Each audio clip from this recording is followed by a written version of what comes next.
Season 2. Season 2. It begins now. I don't know how to start it. I mean, give me like a show. Give me like a really good season 2 show. Oh my God. Lost. Okay, give me another one. Oh yeah, I haven't seen that one. Oh yeah, that's Frasier. Let's go back to Lost. Let's go back to... Okay. All right. What happens in the beginning of season 2? Oh, they open the hatch. Oh, okay, They good. open the hatch and they go down and they crawl down the ladder and they find an angry Scotsman there and he fires a gun at them and he asks like, what does one snowman say to the other? And then it goes from there and so on and so forth. We can't lead with that. No, but it starts with a great Mama Cass song. It plays Make Your Own Kind of Music. It's really cool. It's a great season 2 starter. All right, there we go. That's how we're going to start. What's in the fucking hatch, man? Marcus, go find that hatch. There's a Scottish person. There's Mama Cass is down there.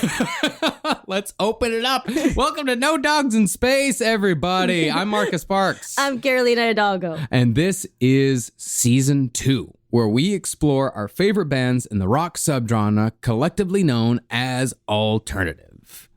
So out of all the genre designations in rock music, very few are as broad as alternative. Unlike, say, punk or rockabilly, alternative is not the most evocative term. Yeah. Partly, this is because alternative was a term created by record company marketing executives to replace the cumbersome classification of college rock. So named because bands in the 80s like R.E.M., The Replacements, Camper Van Beethoven, and the Pixies were mostly played on college radio stations like my alma mater, 88.1 KTXT FM Lubbock. You always find a way to just ease that in an everyday conversation. Yeah, man, I miss it. I miss the old KTXT. They fucking shut it down and then brought it back as a shadow of its former self. I miss it so much. Lubbock lost something essential when they shut down that station. Anyway. Now, in 2021, genre designations like alternative are effectively meaningless. To put it simply, let's compare it to eating out. I'm a child. I am such a child. God, working with you and Henry is just two sides of the same fucking coin. I know. Anyway, continue. In the past, choosing a music genre used to be like choosing from one of 10 or so restaurants on a single city block. Country, rock, oldies, classical, etc. Very simple. Today, though, music genres are so numerous that it's like walking into a food festival held in a stadium parking lot with thousands of food trucks that all sell fusion cuisine, like fucking post-hardcore noise rap or Eastern European bluegrass funk. And you know what? That's fine, except just don't put any aioli in it. Just don't put any aioli in my bluegrass funk, and we're good. I like garlic, I like mayo, but they should never meet. Never, ever. Jesus Christ, if you own a Brooklyn restaurant, stop putting aioli in everything. We just started season 2, and we both found our hills to die on. And it's been 5 minutes. This is great. Continue. And while there are plenty of great modern bands who exist in this space, I mean, you got Black Country New Road, Catholic Action, The Comet is Coming, Black Midi, Fontaines DC, Sorry, The Garden, Heinz, and Idols. Yes, Idols. Yeah. The roots of all these bands are in what used to be known as alternative. Now, I think what makes alternative hardest to pin down is that it's a negative definition, as in it's defined by what it's not rather than what it is. Like if I describe the color blue as not yellow. So let's try to find a positive definition of alternative. And in doing so, we can also gain some insight into what made the band we'll be covering first this season so goddamn special. See, where pop music is a reflection of culture and punk is a reflection of society, alternative is more a reflection of the artist themselves. In other words, this isn't about making music to be successful or making music to make a point. Rather, this is music that is for somebody, whether it be for other weird kids like yourself or to satisfy the urge to express some inner truth. In other words, we're going to be talking about some very sensitive boys and girls this season. And that's great because we just moved into this glass house. So we're in the neighborhood. It's great. But just because it's for yourself doesn't mean it's masturbatory. Because when we think about the word for, I think most alternative music, while it is made for the sake of creativity, it's still made with an audience in mind. For example, when you're making unconventional music with no audience in mind, it usually falls in the experimental category, which, let's face it, has a tendency to be more masturbatory. Yeah. I love experimental music. I make experimental music. Yes. But most people don't want to hear it because it's not really for anyone. Or maybe just his wife, because I get to hear it all the time. Yeah, it's and great. you like it. But if you're making unconventional music that's for an audience, you're getting closer to the realm of alternative. Sometimes, though, a band makes music that is barely noticed in their own time, but instead finds their true audience years later. And our first band this season certainly falls into this category. This band was made up of truly unconventional people trying to find their place in 1960s America, but they were too dark, too abrasive, too mean, and just too goddamn real to fit in with the hippie movement that seemed to be swallowing up all the weirdo air. I like that. That's a good writer's line. All right, that's great. But you have to be fair. The hippies did bring a lot to the culture. Like they brought roomy minivans. Yeah, that's and good. road trips. Yeah. And festivals. They did. Thanks to hippies, we have festivals. I don't know if that's true, but I'm going to make it true. Kind of, sort of. And, and this band also isn't immune from 1960s turns of phrase. Different colors made of tears. Are you fucking kidding me? That's one of the most 60s lines I've ever fucking heard. But this band was a conglomeration of musicians, artists, and writers who collectively chose rock and roll as their medium, just as a sculptor uses clay. And all this back when rock and roll was still considered a low art fad by most quote-unquote serious people. Ooh. But with this band, that low art was combined with high art. And when those perspectives converged and were combined with a reflection of the artists who made the music, the result was the Velvet Underground and the beginnings of alternative.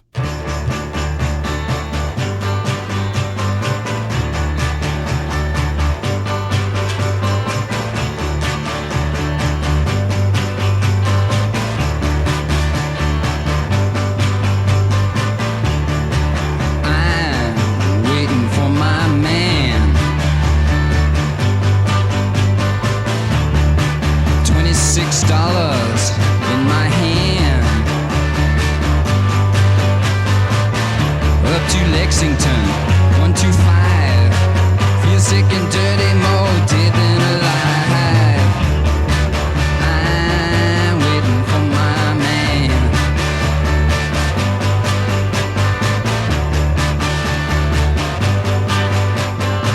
Hey white boy, what you doing uptown? White boy, you chasing all women around. Oh, pardon me, sir, it's furthest from my mind. I'm just looking forward to different of mine. I'm waiting for my man. Come on, work it. Hell yeah. Now, for sources, Carolina went above and beyond for this series, as she always does. Thank you. So I'm going to let her read out the stack of books she used for research on this series. Because again, she is the research brain of the show. I cannot stress this hard enough. I have a brain. And it is there. It is in my head. And it read The Life of Lou Reed. Notes from the Velvet Underground by Howard Soons. Lou Reed by Anthony DeCurtis. Transformer, The Complete Lou Reed Story by Victor Bacchus. The Velvet Underground Companion, 4 Decades of Commentary compiled by Albin Zach III. And White Light, White Heat, The Velvet Underground Day by Day by Richie Unterberger, which is also a very, very decent read. And Delmore Schwartz and The Life of an American Poet by James Atlas. And Chronicles, Part 1 by Bob Dylan. Mm-hmm. And that's just for us to get started for this part 1. Yeah, that's today. Yes. So as we do the other parts, part 2, part 3, part 4, and everything, we'll add more books to it. And, I'll make sure to mention them at the end of the episode. And at the very end of the series, we'll name them all in case you're interested in reading them. Because I've been getting some messages of like, what books do you use? So I'm like, I'll show you exactly where we're going to put them at the end of the series. Yep. They're going to be right there for you. It's the gold at the end of the rainbow. Yes. Now, saying that the Velvet Underground is one of the most important and influential bands in rock history is kind of like saying that George Washington was an important figure in American history. It's just sort of understood. But this band is a cornerstone of more than just American culture. Rather, the Velvet Underground is an earth treasure. We bring this from Earth. Yeah, man. I like that. Should have been on the gold fucking record. Now, this was a band so powerful that their songs alone helped bring about the end of communism in the former Czechoslovakia simply by virtue of existing. It's not like Lou Reed went over there and made a bunch of speeches. And we'll get into the full story at the end of the series, and it's a fantastic story. Yes. But yeah, I mean, the Velvet Underground was a domino in the toppling of communism in Eastern Europe. It's fucking insane. Famously, musician and producer Brian Eno said that while very few people bought the first Velvet Underground record in 1967, every person who did went out and started a band. And it was those bands that helped define first punk and then alternative music for decades to come. So, in order to see exactly how the Velvet Underground happened, let's start the story with their lead singer and principal songwriter, Lou Reed. Or Louis Allen Reed. Or Louis Rabinowitz. Oh, well, actually, his father changed the name from Rabinowitz to Reed. Mm-hmm. And so he, over his crib, it said, where the mobile was, Louis Allen Reed. Okay, all right. all right. Yes, but soon to be known as Lou Reed, like you said. Well, he was born right here in Brooklyn, New York on March 2nd, 1942. And he came from like a very regular middle-class Jewish family. His dad, Sidney, who changed his name from Rabinowitz, he was an accountant. And his mom, Toby, Lou's mom, she was a stenographer, like a secretary, like typist lady, turned homemaker once she married Sidney. And together they had Lou and then his younger sister 5 years later. So perfect little family. Wasn't his mom also a beauty queen, like a former beauty queen? She won a local pageant, like prettiest stenographer in all of New York. And she was very pretty. She was one of those like very pretty, like suburban moms, like, dude, your mom's hot. Yeah. Kind of thing. Yeah, Stepford wife. Yes, kind of, yes. But she was very sweet. Yeah. So Lou and his family lived in Brooklyn until he was about 9 when they were finally able to afford to buy their own house in Freeport, Long Island. That was about an hour drive from Brooklyn, and it's deep in the suburbs, a safe neighborhood, in a nice house with a yard, milkmen at your door, kids on their bikes, that kind of 1950s suburban life. Yeah, it's picturesque. Yes. This is fucking Norman Rockwell. Right. And Lou Reed is Edward Scissorhands in this. Yeah. Okay, so he was actually known as the quiet kid, but he had a few close friends. He got good grades. He liked to play basketball and tennis. He was even on the track team at his high school. But there was also a side of Lou that was difficult. Yes. Lou could be difficult. Difficult is going to be a word we're going to be using a lot this series. I have never heard a single person described as nasty so much in my entire life. It's like that just again and again, like Lou Reed, he's a nasty person. Nasty. That's right. He could be confrontational and hostile. And a lot of this probably had to do with his anxiety issues. Yeah. Because according to Lou's younger sister, Lou would get panic attacks. He'd be avoidant and withdrawn from social situations. Like he would refuse to meet anyone who was coming into the house. He's like, I didn't know they were coming to the house. And he just locked the door in his room and hide under his desk. And he also had a very fragile temperament, which got a lot worse in his teenage years. Mm-hmm. So that anxiety and that angst, which could be very relatable, except he could also, like you said, be nasty. He could be a total dick, and there's no excuse for that. I give him a 3 out of 4 on the Eric Clapton nastiness scale. Well, so Eric Clapton is 4 out of 4. Yeah, obviously, that's a perfect score. Congratulations, Eric Clapton. You're the nastiest person around. Anyway. Now, like a lot of musicians who emerged in the 60s and 70s, Lou Reed discovered early rock and roll through the radio, specifically by listening to New York City radio DJs like Alan Freed and Murray the K. Those guys are the originators of rock and roll radio. Reed said that New York radio showed him that there was a world outside of Long Island, life on this planet, as he put it. And among the more influential of tunes, according to Reed, was a little-known track from Alicia and the Rockaways called Why Can't I Be Loved? Now, this song sounds fairly standard on its own, but when you put it into the context of Lou Reed's early musical influences, one can hear its echoes throughout Lou Reed's entire songwriting career. Why can't I be loved? Why can't I be loved? Why doesn't someone take me if I've been asleep? Won't someone please come in and wake me? Why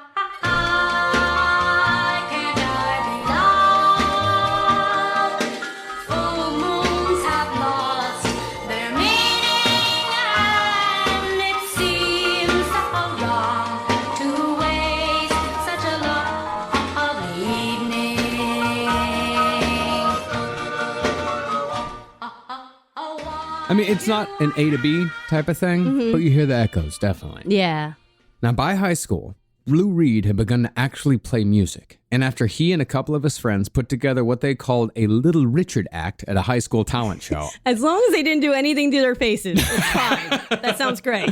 Yeah. A neighbor approached them saying he had contacts in the music industry.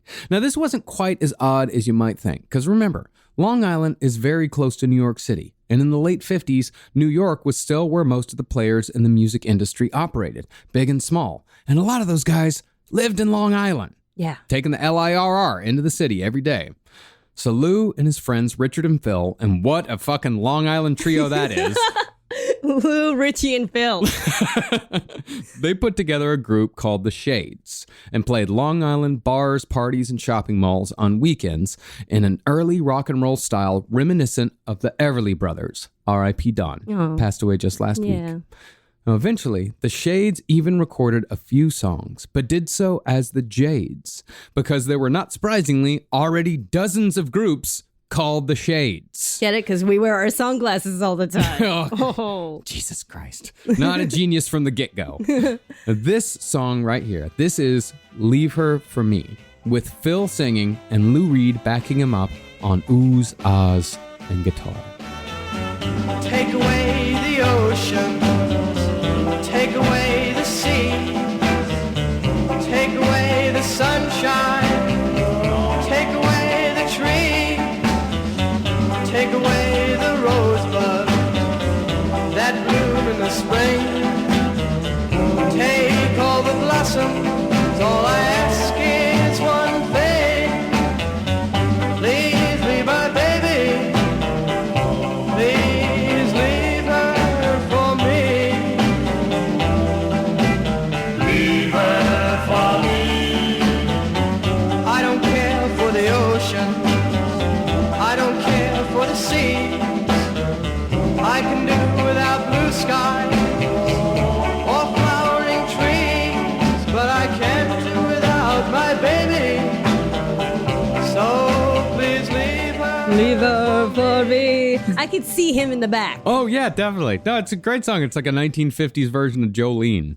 I like it. Yeah. But while Lou Reed's music in high school was pretty standard for the time and place, his creative writing projects were what you might call a bit much for suburban Long Island in the 50s. Influenced by contemporary beat writers like Jack Kerouac, Lou Reed wrote sex and violence short stories that alluded to secret gay liaisons in which the protagonist would catch someone of indeterminate gender having sex in a public bathroom. Wink, wink. And this discovery would inevitably lead to a brutal beating. Okay, yeah.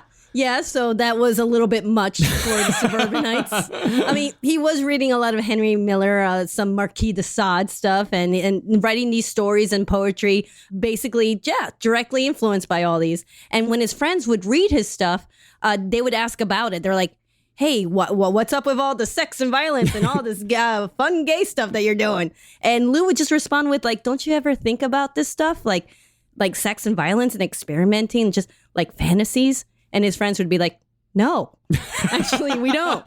And Lou would just shrug and say, well, this is life. This is what people think about. This is what I think about. Yeah, and that's the thing, is that you got to find the other people that think about the stuff that you think about. Right. Yeah.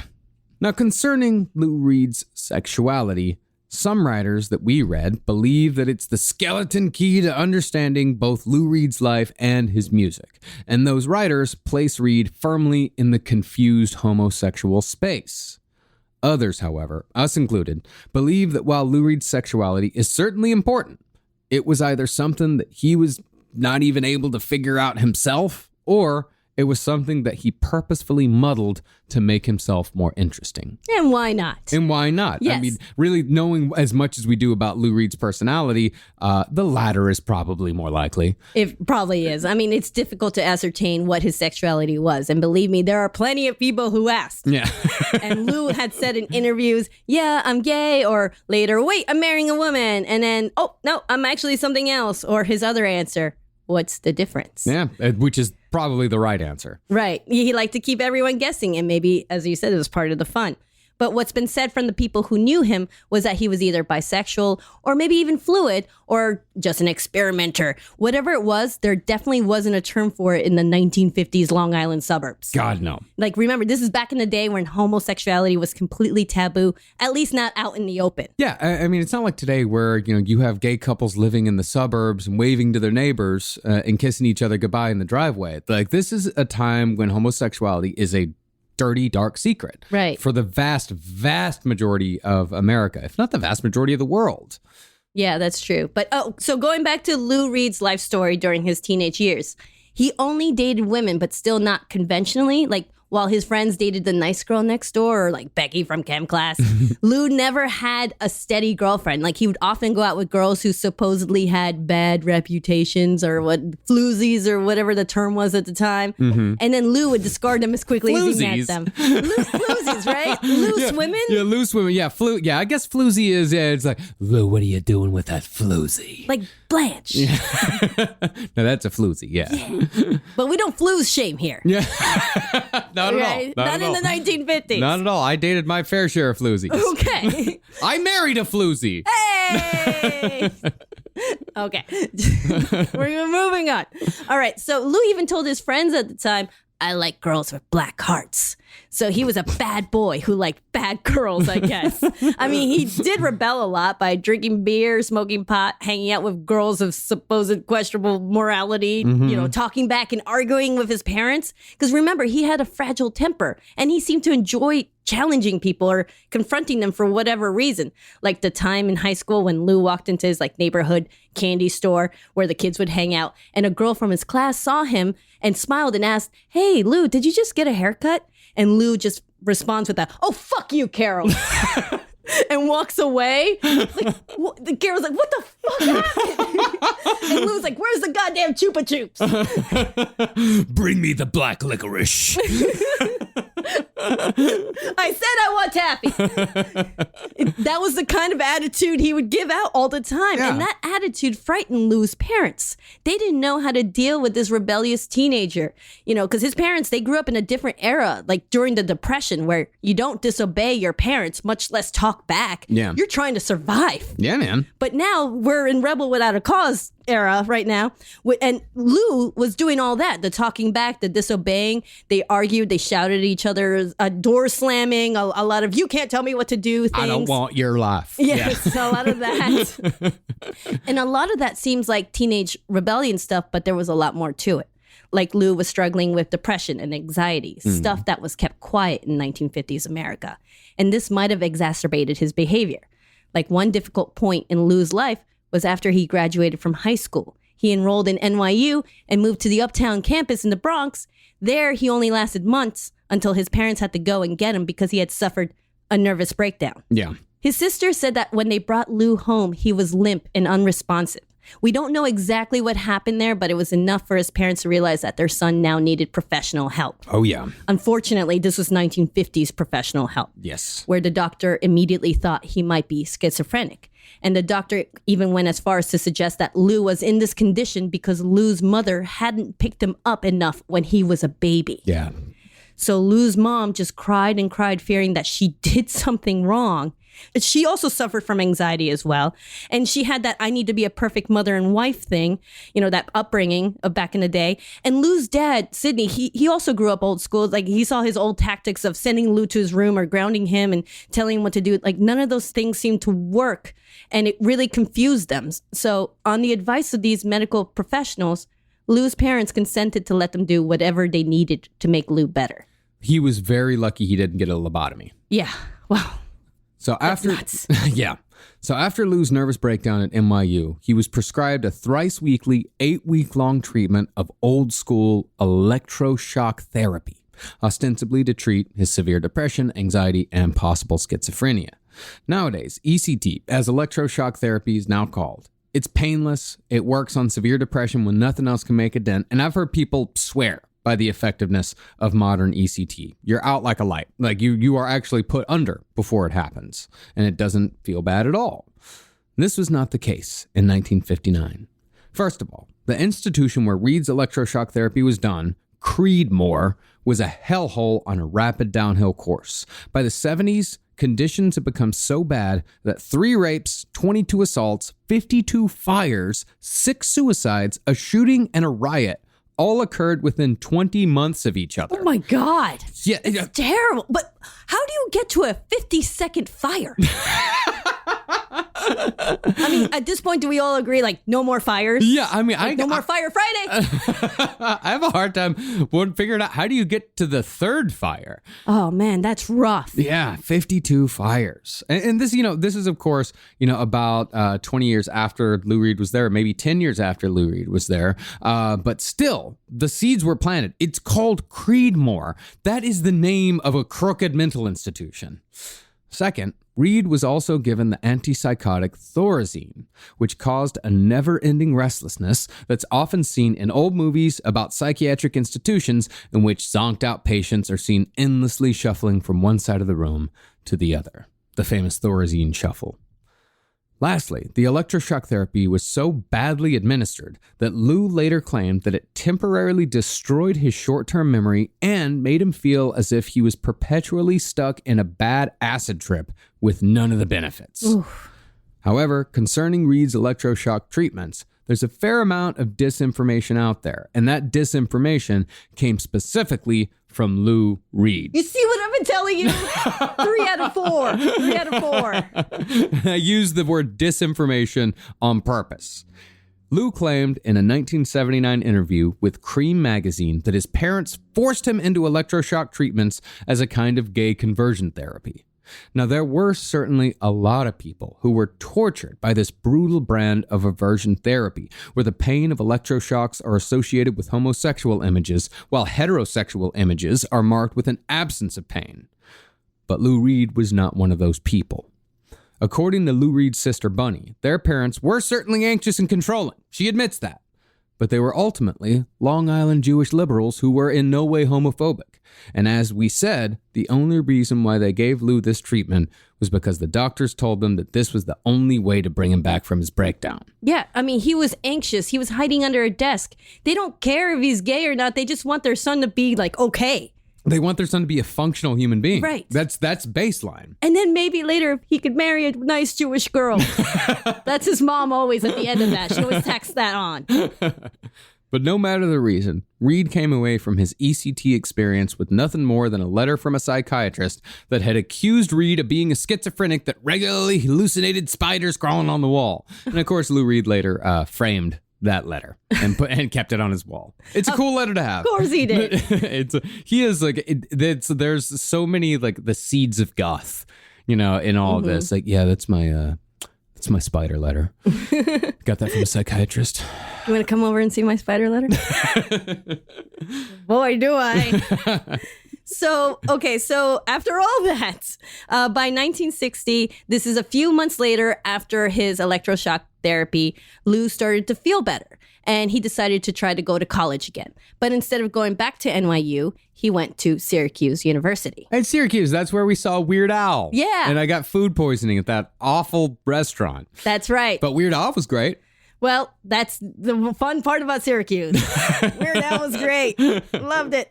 And yeah, that's where Lou went to school. So Lou came in as a freshman, and luckily he already had a friend from his neighborhood in Freeport, Alan Hyman, and who was already a sophomore by then. And he already knew all the going-ons and the happenings at school. So Alan was excited to bring Lou under his wing and told him, like, I'm going to show you the quad, the cool place to sit in the cafeteria, introduce you to all my friends. Oh, and you should join the fraternity that I'm in. We're the Sigma Alpha Mu. We call ourselves the Sammies. Why don't you come to a rush party and I'll introduce you to some of the senior members and get you in with them. Just make sure you dress real nice for it. He's saying that to Lou Reed. Yeah. So let's get into Lou Reed at a frat party. So Friday night comes and Lou just walks into the Sigma Alpha Mu frat party wearing a stained and tattered jacket. No tie. Real mess, disheveled hair everywhere. Alan called him indescribable. But Alan still took him to meet the senior members who told Lou, you're dressed like a fucking bum. You expect to join this fraternity looking like that? To which Lou immediately replied with, I wouldn't join this frat even if you paid me, especially if you're in it. You're the biggest asshole I've ever met. You should kill yourself. Don't hold me back, Alan. This guy's a real jerk. So Alan takes Lou outside and asks him, like, dude, what are you doing? Why did you even come? And Lou said, because you asked me to. What a fucking asshole. And I like this jacket. Where are you going? Alan, I wasn't going to wear pants. Anyway, that actually did not affect his friendship. No. Lou and Alan continued being friends throughout all of college, and they actually even started a band together called L.A. and the El Dorados. Yeah, and it was more than just a garage band. Like, this was a gigging band. Oh, yeah, absolutely. And they, there was already a band called El Dorados, which is funny because they took it from a well-known band.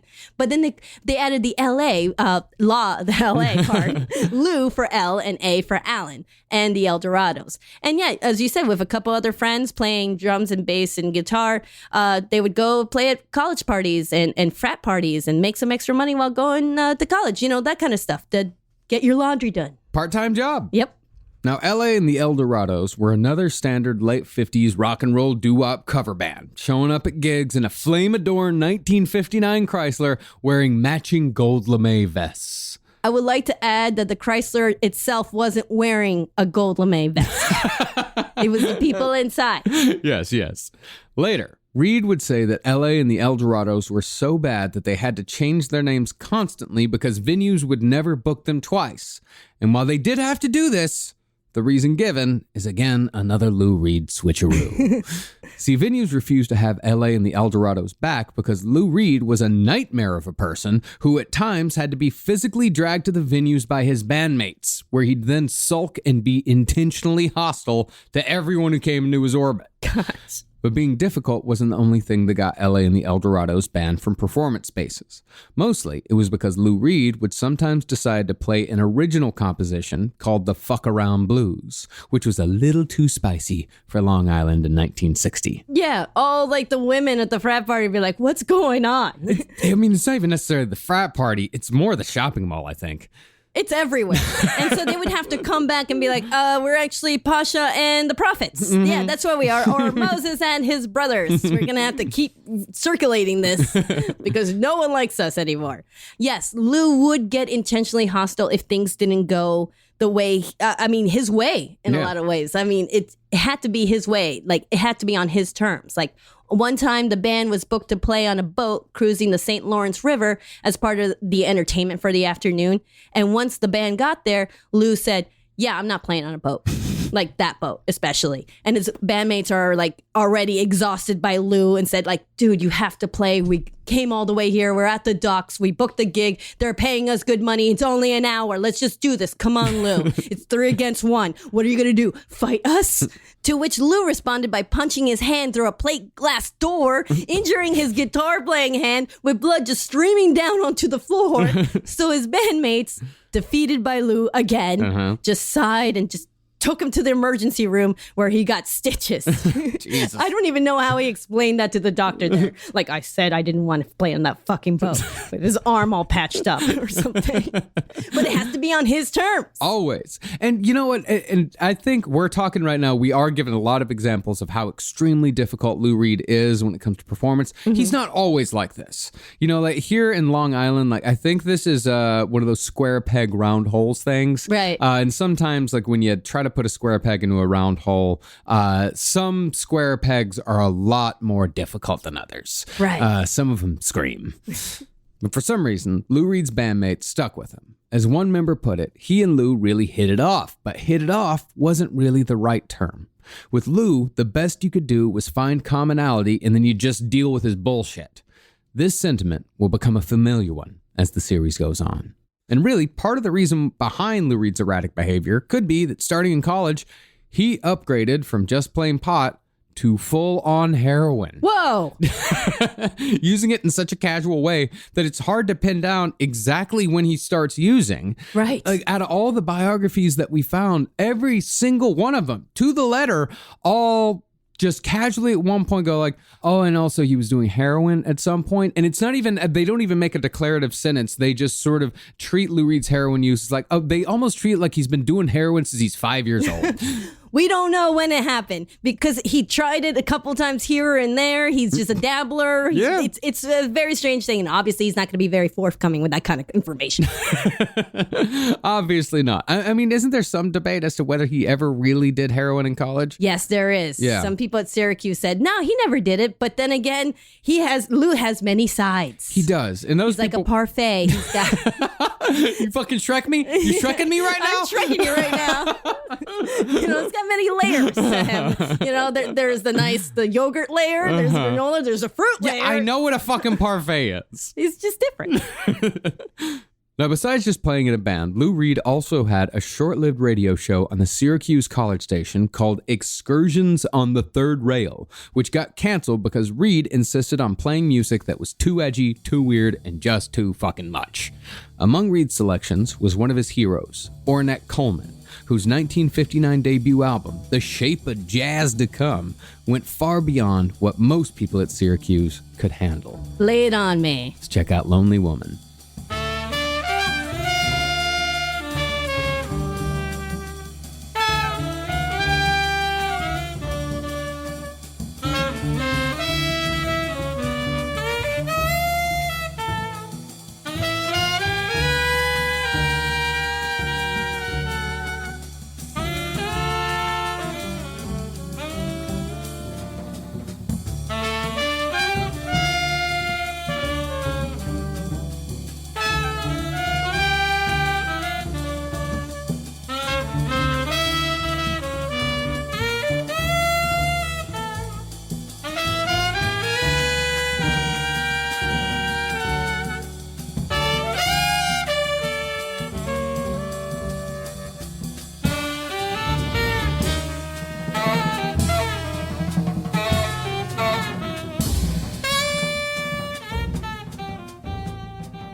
Some strange shit. Yeah, it's great. Yeah, love Ornette Coleman, especially that album's fucking great.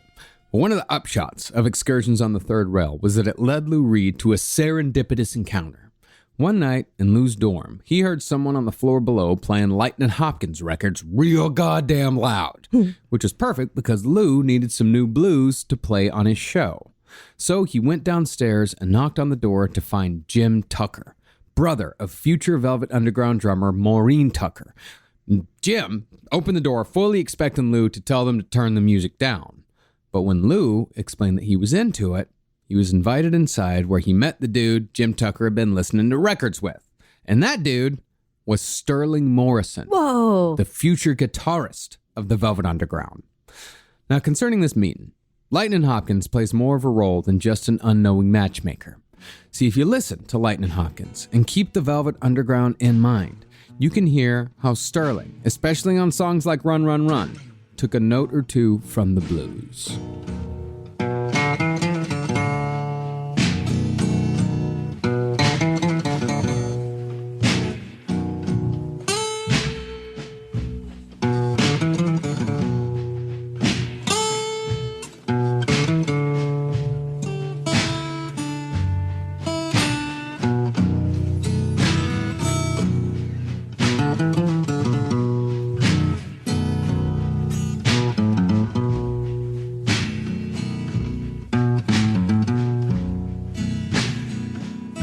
Have you ever looked over a mountain?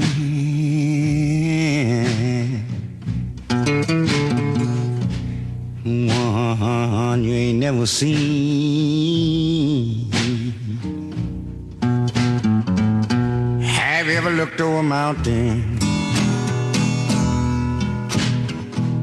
A mountain you've never seen.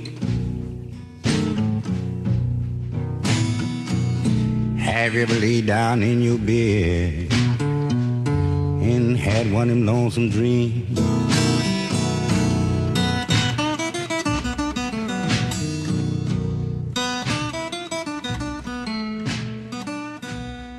Shit gives you the fucking chills. That is some wonderful deviltry right there. I love this. What is that? I need that every day. Yeah, it's Lightnin' Hopkins, song called Awful Dreams. And really, if you listen to Run, Run, Run, I don't care if it's 2 fucking chords the entire time. We're just hitting one chord for a long time till do what you do. Like, it's still a fucking blues song. Now, during college, Lou and Sterling just talked music and occasionally jammed, and nothing would come of their friendship for years to come. But Sterling was just one of the 3 people that Lou Reed would meet at Syracuse who would change the course of his artistic life. The second was Lou Reed's first muse, Shelley Albin. Oh, Shelley Albin. So at this time, she's a brand new freshman at Syracuse University. She's majoring in art. She's going to her classes and making some friends. And one day after class, she's getting a ride from a friend, and they're driving around in his car when they come across Lou Reed on the sidewalk. So Shelley's friend, the driver in the car, he looks at her and says, "That's Lou Reed, and he's evil." He's evil. Oh, he's so evil. Look at Lou Reed. He's an evil man. And so the guy just pulled over and said, "Hey, Lou, you want a ride?" Let's pick up this evil man and see what sorts of dastardly deeds he has for us. It does sound like a novel. Like you pick up a hitchhiker. So Lou, So you evil? let's make a deal. So Lou hops in, and immediately Shelley and Lou felt this instant attraction to each other. And that ride only lasted a few minutes, but within an hour, Lou was calling Shelley up at her dorm room and asking her out. And she said yes. No. Because she was intrigued by this evil guy named Lou. He was a bad boy, a rebel, a sophomore English major. Ooh la la. But he's also not bad looking. Yeah. Hey, don't knock being an English major in college. Some girls are impressed. I am very impressed. Thank you. But Lou was not a bad looking guy. Like, he was a lightweight kind of guy wearing black jeans, James Dean turtleneck, tweed jacket with beatnik elbow patches and curly dark hair on top. It's pretty cute. So he's cute and he's bad, but he's actually more than that. He quickly told her about the electroshock therapy he had to undergo because of a nervous breakdown, his time at the psychiatric hospital, and he pretty much made it known that he had a very needy and controlling personality. And Shelley, on the other hand, is this young, naive, stunningly beautiful woman and just lovely to be around, which is why everyone was wondering what the hell she was doing with Lou. Yeah. Because he's evil. But Shelley was hot for him and submitted to his neediness, but refused to be controlled by him, which made them a good match. That's a nice compromise. Yes, I'll be okay. Your neediness is fine, but controlling? No. Yes, you're not going to control me. You don't own me. Yeah. So the two of them would spend time. I think in the last 2 minutes, you've quoted 2 Shangri-La songs. Yeah, because we're in that era. I'm getting us in that era. I think you're 1 Shangri-La song and 1 Leslie Gore song. Yeah, you're doing great. Thank you. Where is the whiteboard? And the two of them, they would spend time together while Lou would write a poem or a story, and then Shelley would draw or paint something about that poem or story. So, it was a cute, nerdy college thing to do. It's standard stuff that weirdos do together in college. I love it. But Shelley Albin, besides just being a companion, she ended up inspiring what is now the most popular Velvet Underground song. And that wasn't the only song that she inspired. Deceptively simple in its execution, Lou Reed waited until the 3rd Velvet Underground album to deploy this classic, although its simplicity does imply that it's fueled by the feelings of an emotionally underdeveloped college kid. That song is the sparse and beautiful Pale Blue Eyes. Love it. Sometimes I feel so happy. Sometimes I feel so sad. Sometimes I feel so happy, but mostly you just make me mad. Baby, you just make me mad. Linger on, your pale blue eyes. Linger on, your pale blue eyes. I mean, that song wasn't written in college. Of course, anyone who knows that song well, there's a whole verse about marriage later on. Yeah. But it was directly inspired by Shelley, because Yes. Shelley would be a presence in Lou Reed's life for many years. Yeah, that's right. That's right. And she didn't have blue eyes, but it didn't matter. It's still about her. Yeah. So yeah, their relationship, Lou and Shelley's relationship, it's pretty much like the song. They had some good times. They had some stormy times. And after a while, Lou started letting his guard down a little bit with Shelley. Remember, Lou has been doing drugs. Yeah. All kinds of drugs. Not just the pot that he started in high school, but also popping pills, taking one too many Placidils, dropping acid, and of course, dabbling in heroin, which is, I don't know, there's not many people who are casual visitors at the Big H. No, But Lou could be. He could be like, yeah, no one. I would say there's one person on this fucking earth who is a casual heroin user, and that was Lou Reed. No one else can do that. He's sick boy. Yeah. And from Trainspotting, Yeah. he's sick boy. Yep. So Lou was even dealing drugs in college. He sold weed at the fraternity houses and even got Shelley to hide his drug stash in her room. Lou even got Shelley to come with him to Harlem so he can score some drugs in a rundown, seedy apartment building right there on Lexington Avenue in 125th Street. Lexington 125. And Shelley Sick and dirty. Okay. Shelley didn't do any of these drugs. She didn't even drink, but she still allowed Lou to have peyote sent from Arizona to her address to hold for him.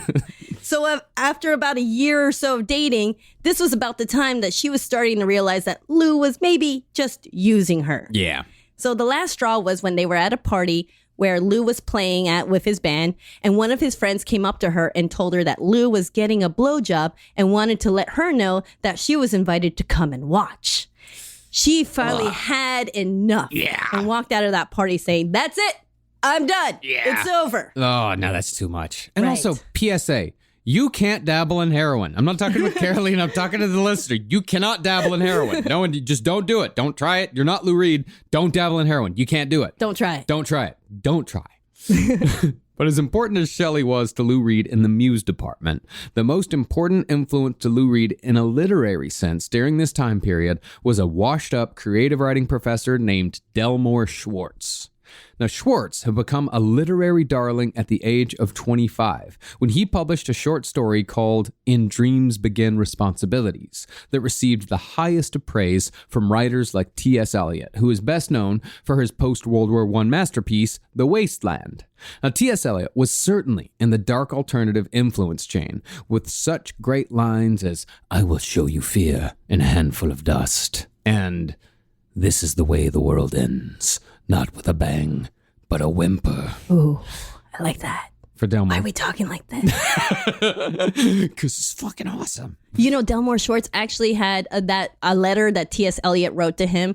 He carried it everywhere, like in his breast pocket, Wow. every day until the day he died. Yeah. But for Delmore Schwartz, all this early praise from geniuses like T.S. Eliot seemed to be too much too soon. In the 20 years since the publication of In Dreams Become Responsibilities, Which is amazing, by it's the way. so fucking good. It's So like 5 pages. You can Yeah. find it for free online. Go read it. Yeah. The former Wonder Boy was depressed, divorced, and paranoid, teaching creative writing at Syracuse in mismatched socks and sometimes mismatched shoes, all through a haze of uppers, downers, and a whole lot of booze. Yeah, Lou took a few of Delmore's classes, and soon enough, he just realized, oh, Delmore's just at the bar. I can just go to the Orange Bar and hang out where Delmore Schwartz is holding court with a bunch of students, you know, pontificating and all that. Yeah, but also like Delmore Schwartz was a highly unstable, extraordinarily paranoid human being. Yes, well, I mean, he was a genius, brilliant mind, and he was also very paranoid. He was convinced that his estranged wife was having an affair with Nelson Rockefeller. He was like one of the wealthiest people in New York at the time, in the world. He had this theory that, you know, Nelson Rockefeller was paying everyone at Syracuse to spy on him, you know, like running into Lou's dorm, like, we got to go break into the Rockefeller estate. My wife is being held prisoner there now. Be ready by dawn. I brought the grappling hooks. And he just closes the door and Lou just goes back to reading on his bed. You know, like another pistachio nut. But like, that was honestly like that kind of paranoia got worse. And that's why he kind of became estranged from the whole literary crowd and then ended up holding court with a bunch of students, which is a shame, but it's kind of towards the end of his spiral. Yeah, it really is. And you know, what he's talking about, it's known as gang stalking. You know, the when you have this paranoid belief that there's a conspiracy against specifically you that is just making your life difficult. Right. It's terrible. Now, in this grizzled, middle-aged, drug-addled writer, Lou Reed found a mentor and an influence, specifically when it came to writing style. See, Schwartz used a minimalist writing style, keeping his words simple and his sentences declarative. For an example, here's a short excerpt from Delmore's most well-known story, In Dreams Begin Responsibilities, wherein the narrator is watching the beginning of his parents' courtship in a movie theater. My father wants to settle down.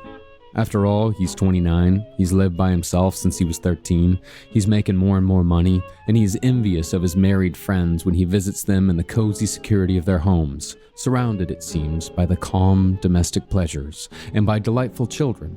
And then, as the waltz reaches the moment where all the dancers swing madly, then, with awful daring, then he asked my mother to marry him, although awkwardly enough and puzzled, even in his excitement at how he had arrived at the proposal. And she, to make the whole business worse, begins to cry, and my father looks nervously about, not knowing at all what to do now. And my mother says, "It's all I've ever wanted from the moment I saw you," sobbing, and he finds all of this very difficult, scarcely to his taste, scarcely as he had thought it would be. And on his long walks over Brooklyn Bridge in the reverie of a fine cigar, and it was then that I stood up in the theater and shouted, "Don't do it! It's not too late to change your minds, both of you! Nothing good will come of it! Only remorse, hatred, scandal, and 2 children whose characters are monstrous!" God damn it, that's the last time I'm going to Union Square Theater. There's always that guy, and the rats eat all the popcorn and leave none for us. No, it's a beautiful fucking story. You know, there is actually a point in the story where there's a woman next to him and says, like, "Calm down, honey, it's just a movie. It's just a movie." It's like, you can't do anything about this. You can't act like this. Yeah, it's a beautiful, beautiful short story.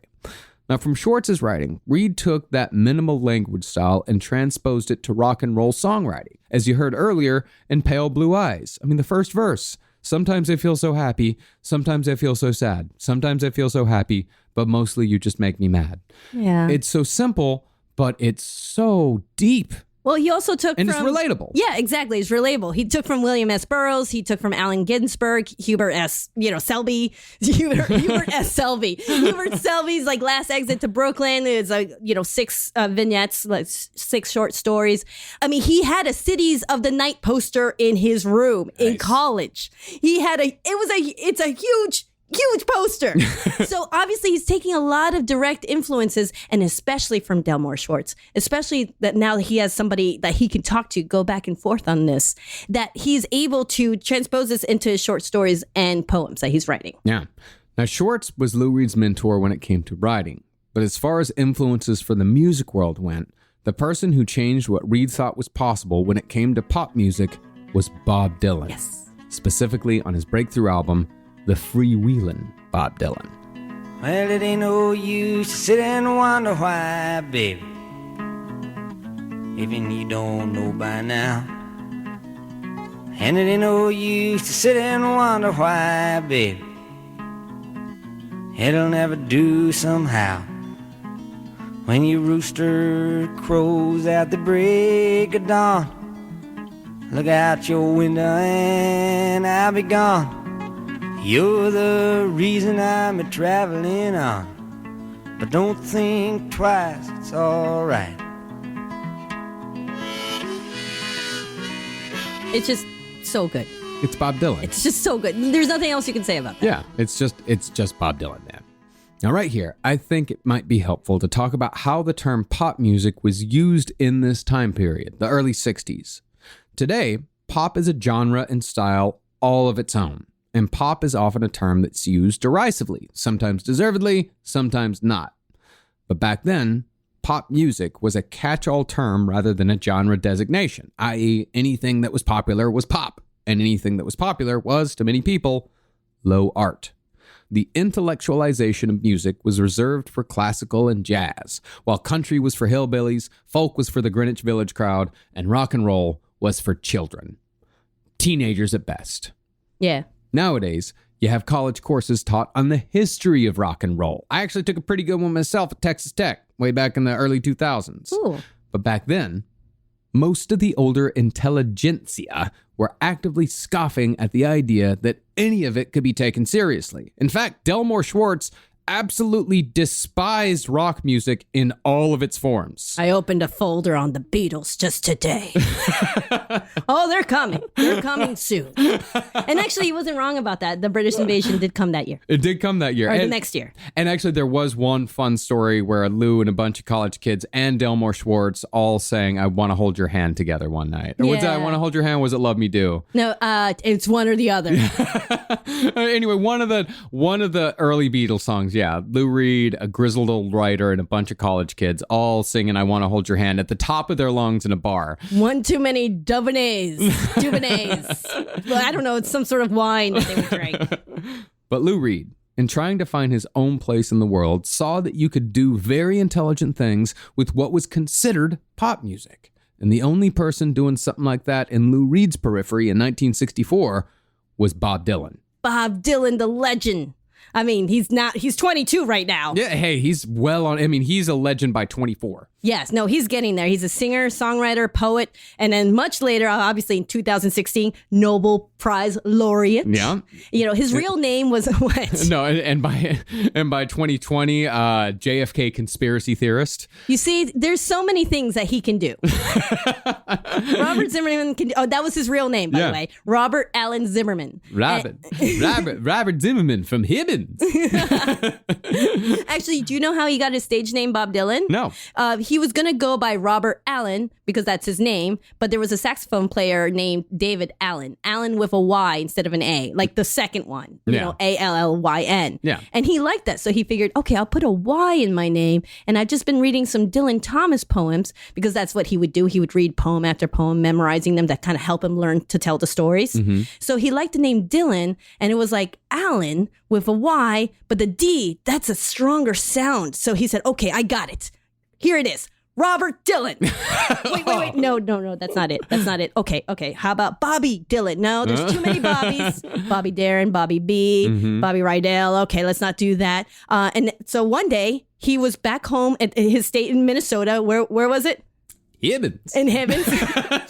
No, actually, I think he was in the Twin Cities somewhere. And he was going to go on, and someone asked him what his name was, and he just instinctively said, Bob Dylan. That's it. Yeah. That's my name. Bab.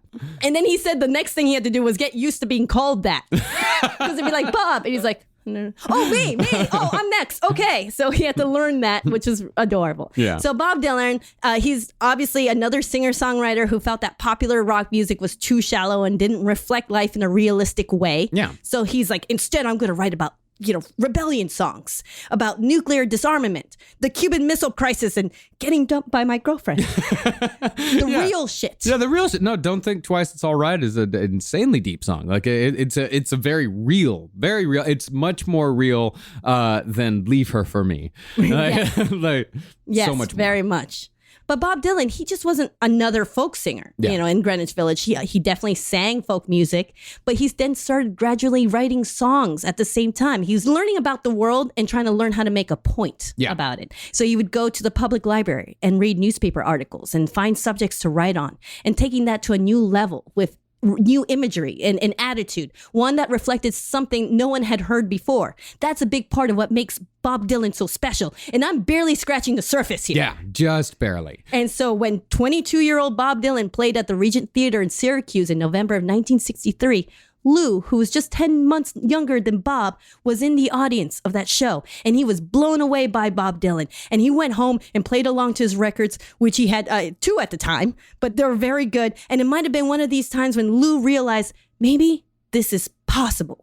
To write poetry and make them into songs. You don't have to be do-a-diddy-diddy-dum-diddy-do. You can write a short story. You can write a poem. You can set it to music. You could set it to rock music. Yeah. But you can use characters. Absolutely. You can be that character. It doesn't even have to be you. You just have to write about real things, about real people. And that will, if you're honest and open about it, whether it's you or composite of you and other people or other people, it grabs people's attention and they want to listen to the words. So that was what Lou Reed wanted to do. Obviously, his mentor, Delmore Schwartz, was like, go to grad school, go to Harvard. I can get you in easily. And Lou could write the next American novel and be the next Delmore Schwartz. Oh, no. Or Lou could marry Shelley and have a couple kids and stay in the suburbs. But none of that's going to do. No, that would be way too conventional, too narrow. So he needed to do what he wanted to do on his own terms. He needed to be out there writing the real things. He was ready to go out into like the real world. Yeah. So inspired by the way that Bob Dylan could elevate what was then known as pop, and inspired by the simple language of Delmore Schwartz's writing, Lou Reed combined his influences moving forward. But while Dylan's writing influence ran through Dylan Thomas, Reed's was more following the path of controversial beat writer William S. Burroughs, sometimes called the true godfather of punk. See, instead of using euphemisms to talk about real dark shit in rock and roll, Lou Reed went straight for the throat, and in his last days at Syracuse, he wrote one of his best and most influential songs from this perspective. Written from personal experience, this song's aim was to simulate the actual feeling of doing hard drugs, how both thrilling and frightening that feeling is with all of its ups and downs, and how quickly its use can get out of control. Confidently and confrontationally, Lou Reed gave this song the unambiguous title of Heroin. I don't know just where I'm going,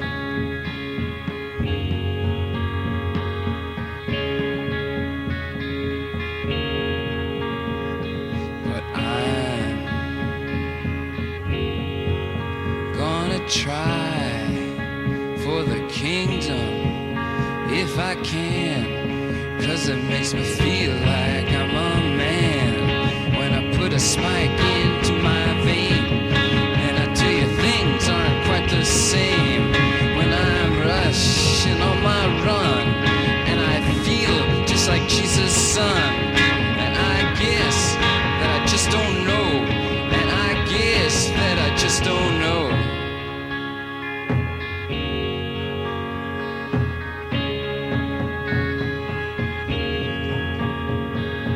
I have made big decision.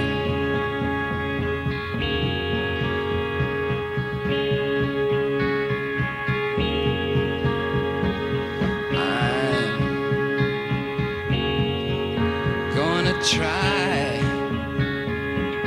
to nullify my life, 'cause when the blood begins to flow, when it shoots up the dropper's neck, when I'm closing in on death.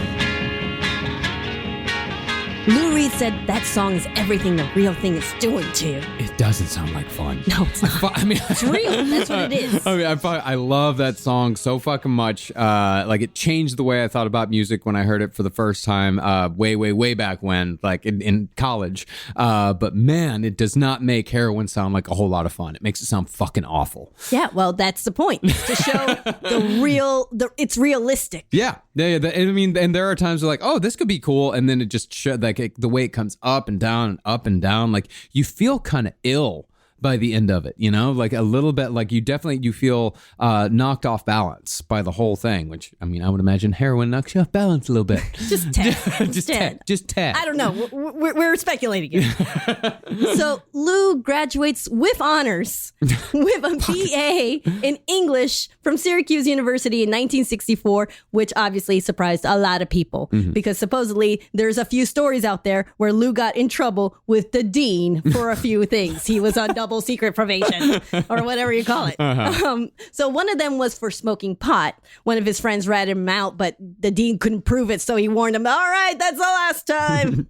And another one was when Lou Reed was actually writing a student magazine with his friends, the Lonely Woman Quarterly. Actually, he also wrote it with Jim Tucker as well. They released this literary magazine. And of course, Lonely Woman, that's a reference to Ornette Coleman. That's right.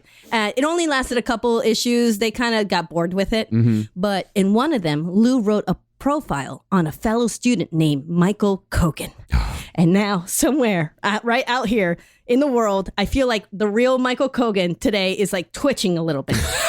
Like he's having lunch with his grandson and he's just like, his teacup is just like shaking a little bit. He's like, she's going to tell that story. There's someone fucking bringing it up again. I fucking buried that. I buried that. So Michael Kogan was a fellow student, and he was actually one of the leaders of the Young Americans for Freedom organization, which is a right-wing conservative group founded by William F. Buckley. Woof. That has boasted members like Ronald Reagan and Jeff Sessions. Woof. Okay, so whatever your politics are, well, you know ours. Yeah. So Lou writes this profile on Michael Kogan, calling him a reptile who has the American flag placed neatly up his rectum and can be heard pontificating over issues like defending McCarthyism with sundry sophisticated and misleading arguments, his adeptness arising from what has been rumored to be a misdirected sex drive. Oh, I don't know why That's a direct quote. I don't know why misdirected sex drive is such a burn, but fuck it is. And then he called him fat. Which, that's not cool, Lou. No, not cool. Not cool, the fat James. But anyway, so Michael Kogan obviously gets a hold of this literary magazine. It's like, oh my God. So he complained, and his dad... Well, I never. Exactly. His dad, he's like, Dad, come over here. Who was a big corporate lawyer, also complained to the dean and wanted Lou expelled. And he's like, okay, finally, I get my chance. And according to Sterling Morrison, the dean had Michael and his dad come in and found them so obnoxious and so horrible that the dean just told Lou, just say you're sorry so we can just move on. And Lou did apologize, but according to Michael Kogan, he didn't mean it. It was a forced apology. And because he was interviewed for one of the books, he was interviewed for Howard Soon's book on Lou Reed. And Michael Kogan goes on to say, I detest Lou Reed. I found him a loathsome person. Loathsome. Who uses that fucking word? Say, I hate him. So Lou got off again. He was able to graduate somehow. And as I said, with honors. Mm-hmm. But right after that, he got sick with hepatitis. Yeah. Unfortunately, he had to go back home to Freeport, Long Island and recover from his illness, which he probably got from dabbling from heroin. Yeah, even dabbling gets you hepatitis. Right. Now, after he recovered from that first of many hepatitis infections, Lou Reed was scouted by a record company representative named Terry Phillips, who ran a label in Long Island City, Queens called Pickwick Records. Remember, Lou Reed, he is not going into the literary direction. He's going to music. Now, Pickwick specialized in copycat albums, which took obscure recordings by established stars and surrounded them with thrown-together rip-off songs written by young, no-name musicians who could be hired cheap. I.e., Lou Reed. Perfect. See, from what Terry Phillips said, Lou Reed couldn't play or sing, at least conventionally. But Reed had a sound that could sell and a smart point of view. So Terry hired Lou to write cheap imitation songs for Pickwick. From what Lou said, they'd throw him and 3 other guys into a room and tell them to write 10 California songs, 10 Detroit songs, 10 surf songs, and 10 hot rod songs. And they'd all go downstairs and cut 3 or 4 albums in a couple of hours. Wow. This is where Lou Reed came to get to know a studio. Right. As an example of the average song that Lou Reed wrote and recorded for Pickwick, here's him singing with a band billed as the Beach Nuts in the 1964 track Cycle Annie. And this is unmistakably Lou Reed. You'd better watch out for little Cycle Annie. Watch out for little Cycle Annie. Watch out for little Cycle Annie. Watch out for little Cycle Annie. She don't wear blouses, she don't wear skirts. Just tight blue jeans, boots, and racing shirts. She tears up those beats alongside Pasadena. Little Cycle Annie, they just don't come any meaner. Y'all better watch out for little Cycle Annie. Watch out for little Cycle Annie. Watch out for little Cycle Annie. Watch out for little Cycle Annie. Got a competition in Harley, California, high bars. Class A scrambler, she can take on any cars. Her range's all ported, got a 4-speed kick. Now little Cycle Annie, she's a real tough chick. Y'all better watch out for little Cycle Annie. Watch out for little Cycle Annie. Watch out for little Cycle Annie. Watch out for little Cycle Annie. Yeah, you hear Lou Reed. That's the funny thing about this stuff with Lou Reed is that the stuff that he records during this time period, it's not like really like anything that he records for the first Velvet Underground album, but for the fourth Velvet Underground album with Loaded, like, you know, you hear like shades of Sweet Jane in there. Yeah, you hear like he kind of goes back to that old style once the band changes just a little bit and once certain members leave. That's right. So Lou Reed says that one day he was reading the newspaper and there was an article that said that ostrich feathers were going to be a huge fashion trend. So he and his coworkers... Ostrich feathers? Yeah, why not? It's a new thing. Yeah, sure. He and his coworkers, full of booze and pills, wrote a song called The Ostrich. And it's fucking weird. I love it. And of course, this, you know, and with all the songs that Lou Reed recorded for Pickwick Records, they weren't released as, you know, written by Lou Reed or recorded by Lou Reed. No. Like with Cycle Annie, it was released as, you know, a band called the Beach Nuts. And for The Ostrich, it was released under the name The Primitives. That's right. Let's check out The Ostrich. I fucking love this song. It's great. It's like some Dr. Demento shit. All right, everybody get down on your face, man. Get ready, yeah. Okay, come on. Hey, put your hands up, upside your knees, now do the ostrich. Yeah.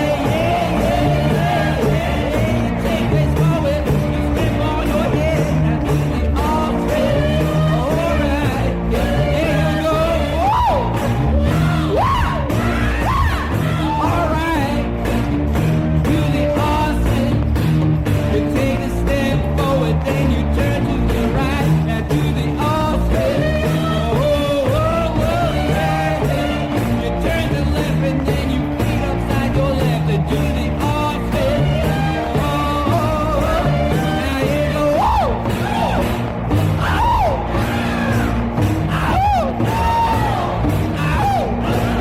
Hey, do-do-do-ba. Hey, do-do-do-ba. Hey, go.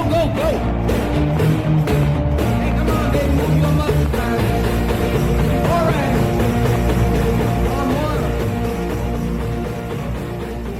Okay, so it's not William S. Burroughs in a rock song quite yet. No, quite yet. You know, you put your head on the floor and have someone step on it. It's a new dance craze. But it's just so fucking good. In fact, I mean, it's so weird that like Lou Reed, when his boss told him like, we're gonna release that as a single, he goes, really? That? Okay, fine, Yeah, whatever, fine. And the Ostrich, even though it is weird, it's still pretty damn catchy. Yeah. And Terry Phillips thought so too. He's like, yeah, let's do this as a single. But to promote the single, he needed a touring band who could pretend to be the Primitives alongside Lou Reed. These other Primitives were found at a party in New York when Terry was introduced to two musicians named Tony Conrad and John Cale. Within a short period of time, Tony Conrad would leave the Primitives, leaving Lou Reed and John Cale to form the creative core of what would become the Velvet Underground. Yes! And that's where we'll pick back up for part 2. Ooh, okay, great. That's the first episode Woohoo! of No Dogs in Space Season 2. And with a new season Yes. comes a new way of doing things. Oh, I love changing things around. Well, you know, there was a lot of change last season of like how often episodes would come out. Sometimes we'd be late and sometimes we'd be early. So we are trying now to do it a new way where it'll be consistent every time. Finally. We're going to try it. Promise it'll be consistent this time. So what we're going to do now is that episodes are going to come out weekly once more. But that only goes for individual episodes for each series. There will be intervals between series, probably between 3, 4, 5 weeks, something like that.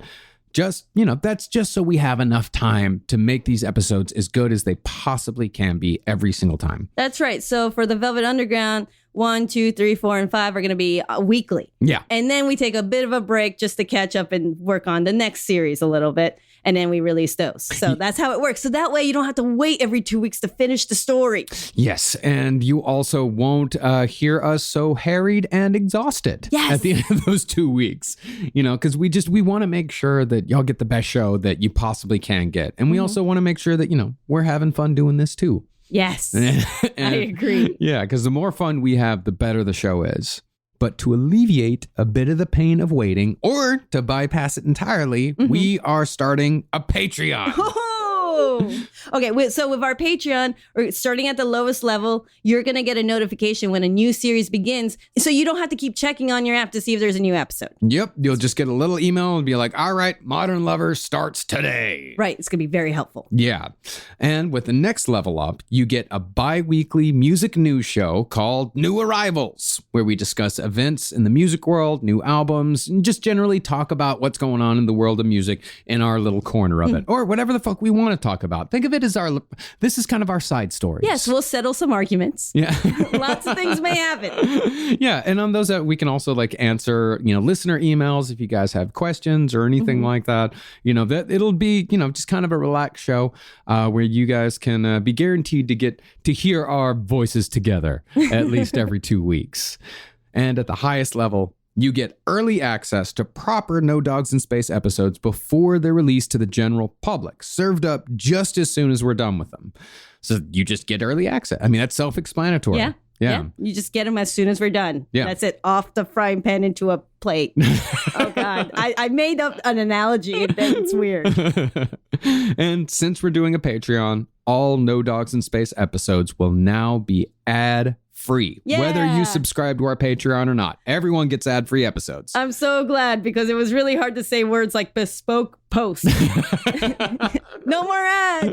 I've gotten so many nice knives from them. Yeah, no, they're great. It's just the words. Yeah, bespoke post. It's so awkward. Yeah. Anyway, so no more ads. No more ads. So if you want to check that out, go to patreon.com/NoDogsInSpace and give however much you feel like giving. And we appreciate every single one of you that contributes to this funny little muddle that we do every week. But or either every way, other week. Or every once in a while. But either way, free episodes, ad-free, no matter what. Yep, no matter what. And so we come to the end of the episode, which means we come to the first band of the week for this season. This band, I fucking love this band, and I cannot wait to go see them live because they are a Brooklyn band. They're out of Bed-Stuy. They just released a single on Filth Pot Records, which I'm so excited about this because the person who started this, she said that she started this label after listening to our Dead Kennedy series and getting inspired by all this DIY stuff that we talked about last season. So be sure to check out this band. Their name is Pyrex. They're hard garage post-punk. It's great shit. It's so fucking good. Cool. So enjoy it, everybody. And we'll see y'all next week for Velvet Underground Part 2. Goodbye. Goodbye. Goodbye.